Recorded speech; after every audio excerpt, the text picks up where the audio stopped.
Ini kita ke Pak Joksis, karena Pak Joksis juga pernah jadi Dirjen Migas, urus-urus soal LPG juga. Silakan Pak Joksis, cukup efektifkah kalau misalnya ini nanti jadi sistem KTP? Ya sebetulnya pembelian LPG 3 kg dengan KTP itu sudah berlangsung lama sampai dengan saat ini. Seperti yang tadi disampaikan oleh Pak Abdul Qadir, di pangkalan itu pasti ada tuh nama, KTP, alamat, dicatat di buku katalog, cuman memang secara manual. Nah pelaksanaannya antara yang terdaftar dengan yang dijual itu memang tidak sesuai gitu ya. Tadi disampaikan 62% sampai 68% tidak tepat sasaran.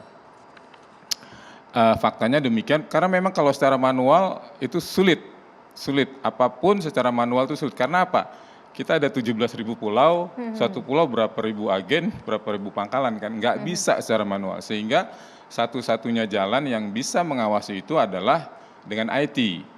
Sehingga Pertamina saat ini membangun IT dan sekarang sedang uji coba mulai diterapkan. Uji cobanya maksudnya. Nah kalau ini berhasil, pelaksanaan secara resminya harus didukung dengan regulasi.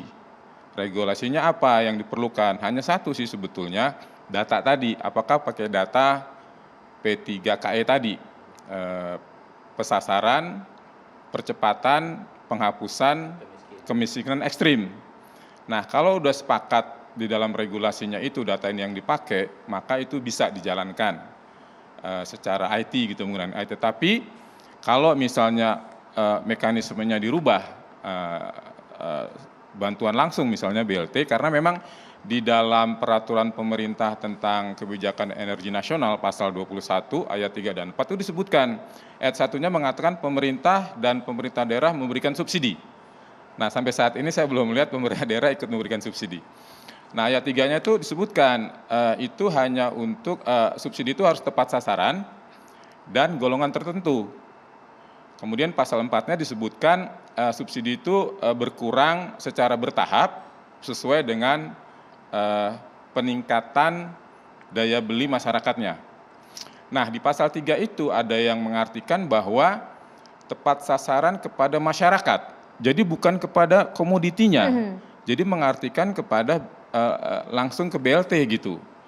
Nah ini kan kalau ini bisa berhasil maka selesai tuh, nggak ribet, yang kayak tadi itu nggak ribet. Jadi subsidinya yang ratusan triliun itu langsung kepada masyarakat yang terdaftar, misalnya kalau kita sepakat di data P3KE itu selesai. Gitu. Nah ini mungkin salah satu, ada dua alternatif ya, kita menggunakan IT tadi, yang penting datanya, atau IT-nya itu digunakan untuk memberikan subsidi langsung. Saya rasa itu yang sedang dilakukan uji cobanya oleh Pertamina. Jadi belum diterapkan secara resmi begitu, jadi baru tahap uji coba. Tapi tantangan yang teridentifikasi ketika Pak Joksis masih ada di sana itu apa saja? Sesulit apa? Ya tadi saya sampaikan di samping meskipun kita sudah berusaha ya, kita tulis tuh di tabung LPG-nya. Dulu kan nggak tertulis, hanya untuk masyarakat miskin, agar supaya orang yang beli itu hatinya tergugah loh, kok jadi orang miskin gitu. Tetapi itu tidak berhasil.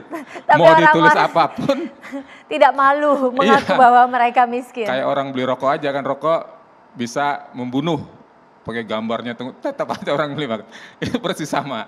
Jadi sampai ke situ.